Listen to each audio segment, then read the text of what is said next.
This is Robert Mardlacci, the Mindshare Learning Report, Canada's learning and technology e-magazine. And welcome to This Week in Canadian Edtech, Mindshare TV. I'm honored to have join me for a Mindshare Learning moment, Jacquelyn Sundberg, who is the Outreach and Special Projects Coordinator at McGill University's Library.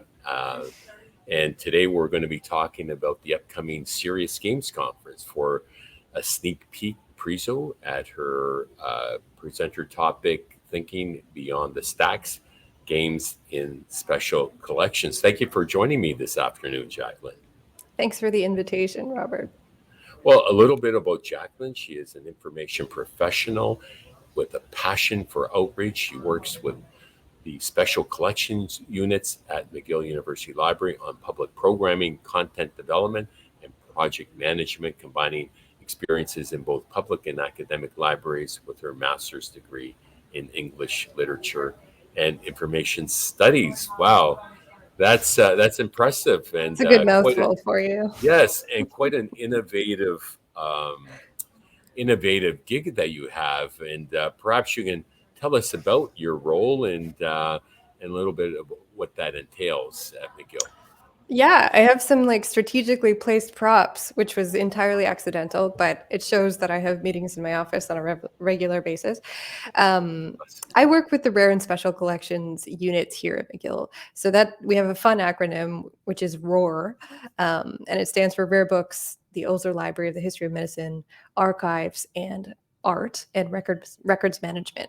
So all of those collections have primary source materials, and they have a lot in common. And so they brought them all together a few years ago, and I started at McGill, almost 5 years ago now, in the role that I am in now. So I do outreach, public-facing programming, and coordinate a lot of the special projects, including public event series, exhibitions, games, publications, and in the last couple of years, games. So that's kind of the crux and the core seed of what brought me to presenting at Serious Play this year. Wow, what a fascinating role that you play, and McGill is so rich in history. I'm honored to be on the board of advisors of the Faculty of Education, and I know one of the alumni is a former coach of the Toronto Maple Leafs, and I know hockey has a lot to do with McGill in its early beginning roots. So tell us a little bit about that. Speaking of Yes, gaming. it's one our current director of archives here at McGill, Yves Lapointe.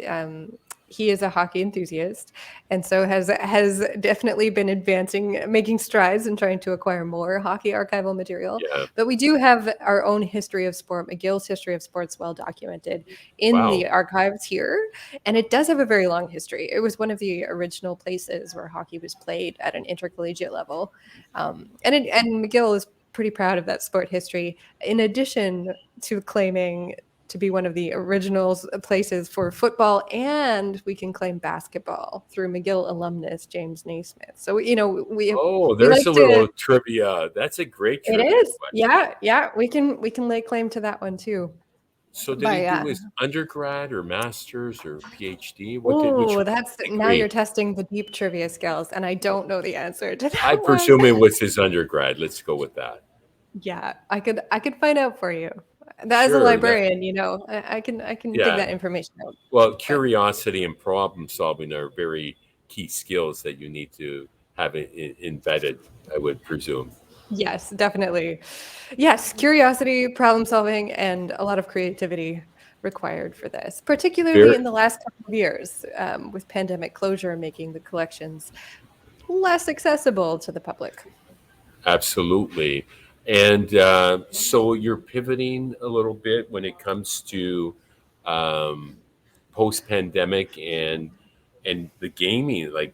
That's fascinating to me when I Yeah. discovered you're presenting at a serious games conference. Most people would say, "What's the connection between a library and serious games?" So tell us a little bit Right? about that. Well, one of the things for us, we launched a research interest in serious games 2 years ago in 2020, and partly because kind of launched into it in a serious way, to forgive the pun. We put a grant together to fund a colloquium to start looking into this in a more strategic way, because the library really is uniquely situated to reach across disciplines, because everyone uses the library resources, whether you're in education or medicine or engineering, science students, art students. These collections have something for everyone. So the library is uniquely situated to connect people in different departments, whether they're game developers in educational technology or Absolutely. content specialists in history or arts. So it's a good place to build bridges. And we put out a call, and we had a lot of collaborators, and we planned all of this amazing content, and then the pandemic closed the doors. So we did do, as everyone did to some degree, pivot to a virtual format. And we had to rethink our plans for that, the products and deliverables that we would make as part of this Serious Play project. So we wound up building digital games that wove primary source literacy and an orientation to our library collections and archival collections into the narrative of a long form escape room game that's entirely online, that people could play from the comfort of their own homes. Wow. And we launched the first edition in the fall of 2020, in time for orientation. So that was the nugget. We were like, well, what can we do if we can't do this in-person content? So that was the initial project, and we kind of moved on and forged forward from there. And now here we are. It's really kind of hard to believe that it has been 2 years. But yeah, we're open and back in the office 100%. And so the Serious Games Conference is upcoming, and that's taking place June 13th on my birthday, kicks off to the 15th. I won't forget that one.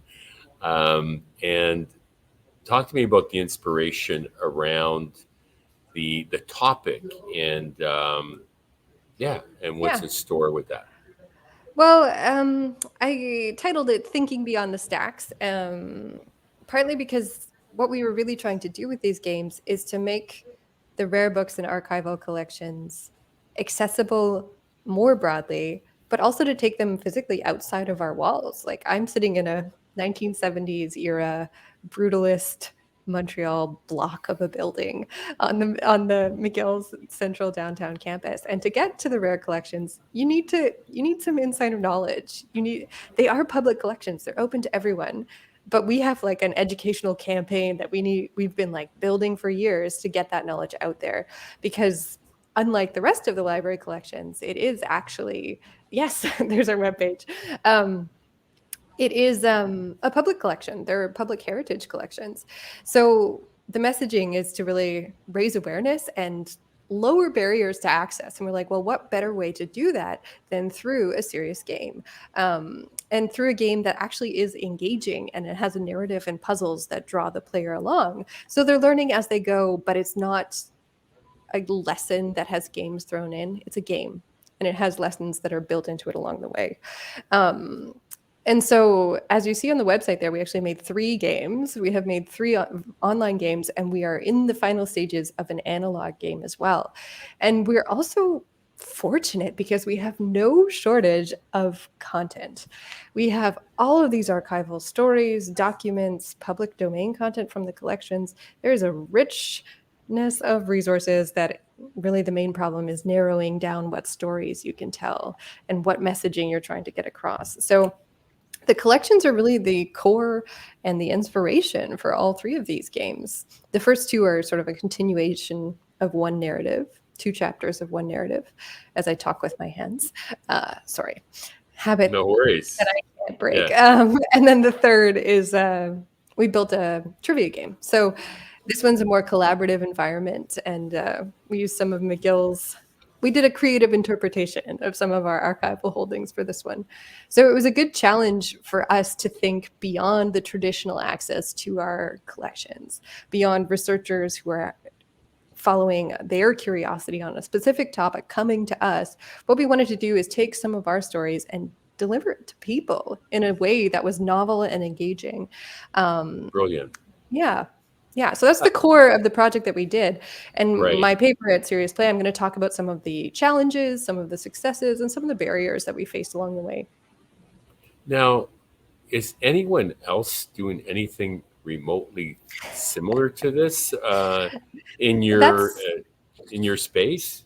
well, that's one of the barriers. The answer is we don't know of many.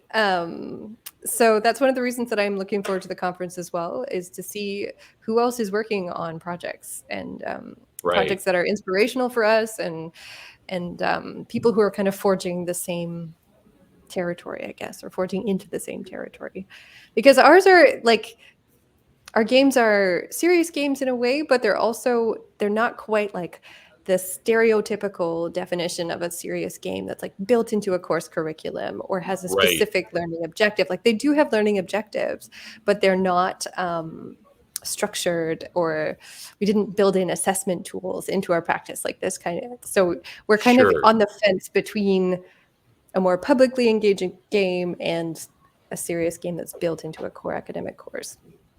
So I could see getting a lot of interest around a hockey history trivia, sports I can trivia. sense that you're quite interested in the hockey I topic. Yeah, if you need someone to be an advisor, I'd be happy to participate. I did play against Gretzky back in the day. I go pretty far back, but not to 1885, mind you, but pretty still passionate about it. A little trivia for you: I played against one of your former, I guess, principals, David Johnson, who became the governor general in your old rink with a Ha! faculty team from York University.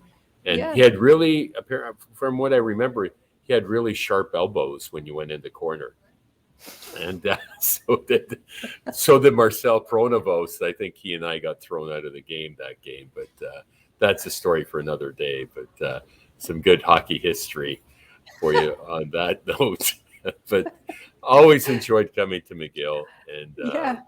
and playing hockey as well. But now I know museums are really embracing the notion of serious games and digitization of artifacts and delivering them in a dynamic way. I was just at the Human Rights Museum for a conference Mhm. last week. Incredible what's evolving. And what does that tell us about the future classroom? Because what you have created, the future classroom has no walls, first of all. What are your thoughts on the future classroom and how teachers could and professors could engage their students in more engaging ways?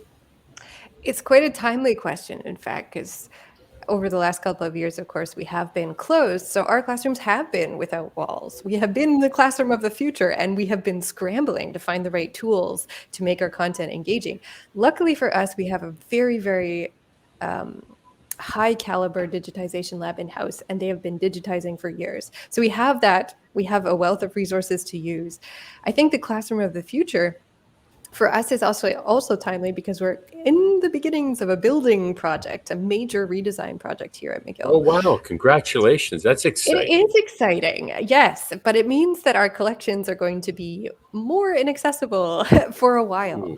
And we will be teaching remotely and teaching in digital Unless you environments. take them digital more so. Exactly. So these lessons that we've learned the last couple of years of how to deliver content in an engaging way, how to interact with manuscripts, like under a document camera, for instance, or in a game environment, building 360-degree replicas of a Mhm. given room, a reading room, or the museum, like we did in a couple of our games.